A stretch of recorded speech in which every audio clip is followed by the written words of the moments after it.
Hello, everybody, and welcome back to the Analytical Line on Cam Radio. I'm Josh Davis, and let's continue talking about the Illinois team that we're playing this weekend in Champaign.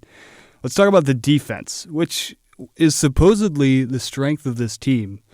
But as I was talking about earlier, they gave up 540 yards of offense to Kansas, and while Kansas is a respectable team, they're not on the same level as Drew Allar, Nick Singleton, Katron Allen, Keandre Lambert-Smith. The rest of this Penn State offense is a little bit better. They're on another level. Like I was saying earlier, they're playing top 5 football right now. And so if you're Xavier Scott, Jerzon Newton, Keith Randolph, you got some issues. If you're Xavier Scott, your main objective is Keandre Lambert-Smith. But when you have a bunch of other guys like Harrison Wallace, Liam Clifford, and Dante Cephas, Malik McLean, you got a whole bunch of guys right now that are showing out at the Penn State receiver position, flexing the depth. It's going to be really tough, and this is what I was talking about before. You got to have guys like Gabe Jackas, Tariq Barnes, guys stepping up in that defensive backfield to make plays for Illinois. That's just not happening. You just look at the box score, right? That's all I have pulled up right now. Xavier Scott leading the team with 8 tackles, all solo. Miles Scott is next at 7. He had a pass breakup. Jerzon Newton, 6 tackles with 2 sacks. And other than that, you have Seth Coleman with a tackle for loss, Bryce Barnes with a tackle for loss, and Ronan Poynton with a tackle for loss as his only tackle. That's not much. And you have some guys down there that are starters that are getting like 2 or 3 tackles, That's just not something you want to be seeing if you're an Illinois fan right now, especially going into this Penn State game. There's a lot of weapons that Mike Yursich and James Franklin are going to be using against this team. They're going to be overwhelming those defensive backs, maybe some levels plays, some flood plays, a whole bunch of different things that might be loading up the defensive line, using those interesting formations that they've shown before with the double running backs, the double tight end stuff.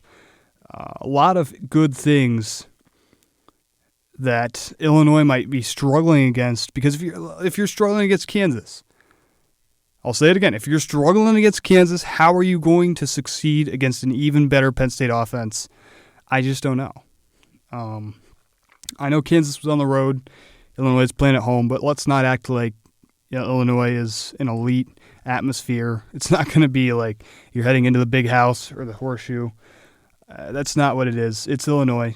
It's not like you have a huge home field advantage there, and that's going to completely change how your defense plays. Obviously, it could make a difference because, like I said, Drew Allar has never made a road start before, but he's played in some road games. I think some of his better performances last year, on the road against Purdue, on the road against Michigan, some of those throws he was making on the road were really, really nice. And I think those were some of his best performances of his season last year, even though obviously he wasn't starting.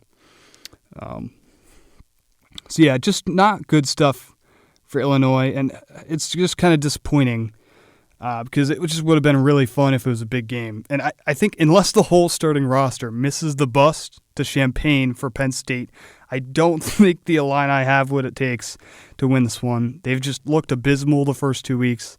Penn State's looked incredible in their first 2 weeks. Some would even say that Penn State's looking the best in James Franklin's tenure right now.